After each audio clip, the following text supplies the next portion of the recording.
Welcome to Solving Equations with Fractions Part 2. And so this just has a binomial in the numerator instead of a monomial. So this first one I'm going to do a couple of different ways with you and you figure out which one works best for you, right? Works the same as the previous lesson in that we want to get rid of those fractions, and in order to do so, we need to multiply both sides by the common denominator. So what's the common denominator? 12, right? So this is all considered one term. So one term. So we don't need to multiply this and this and this. That's just not going to work. And I'll show you, like I said, two different ways to do it. First one is going to be the one that I don't use, but there's nothing wrong with that. So the first thing we can do is go 12 times x plus 12 times 4.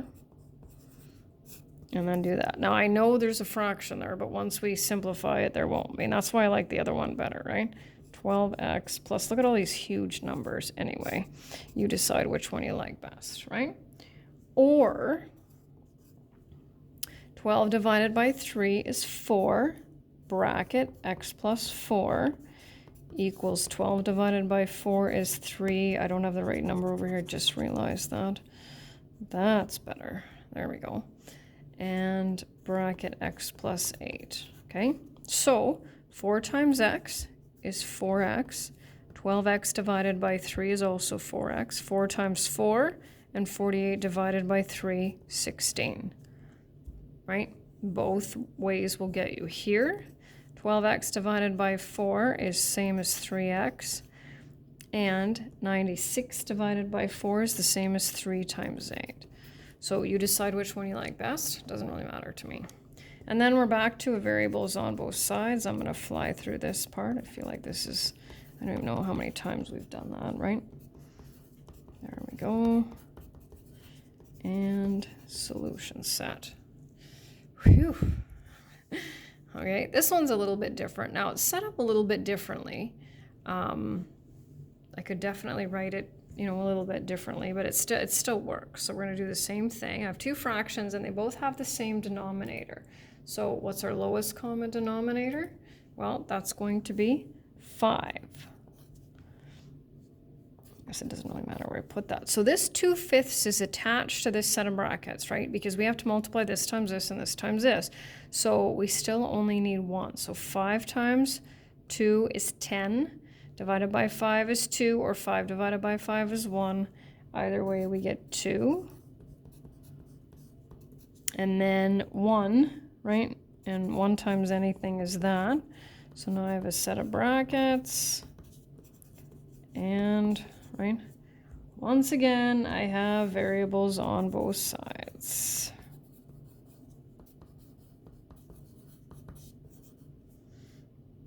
Minus 8. Divide by -1.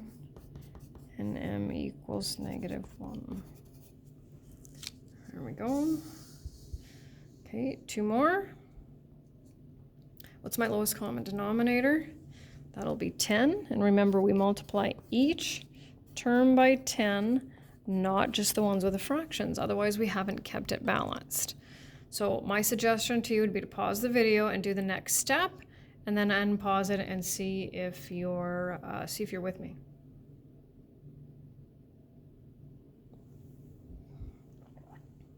All right, here we go. 10 divided by 2 is 5.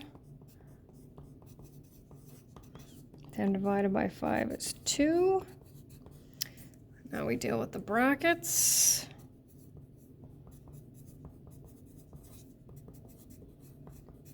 Like terms on this side.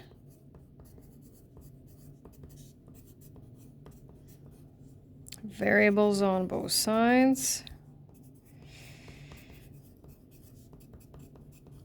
Numbers on the other. That's a lot of writing. Divide both sides by the numerical coefficient.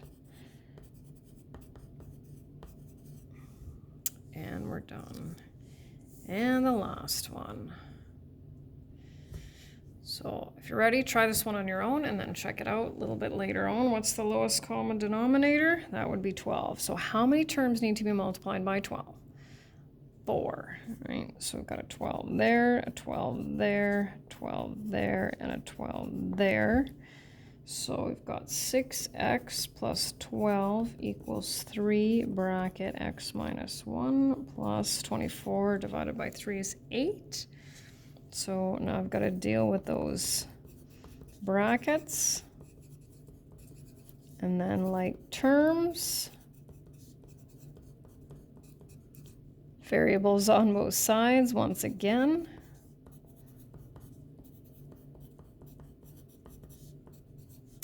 Subtract 12 from both sides. Oh, we're getting our fraction. We usually have one, don't we? And solution set.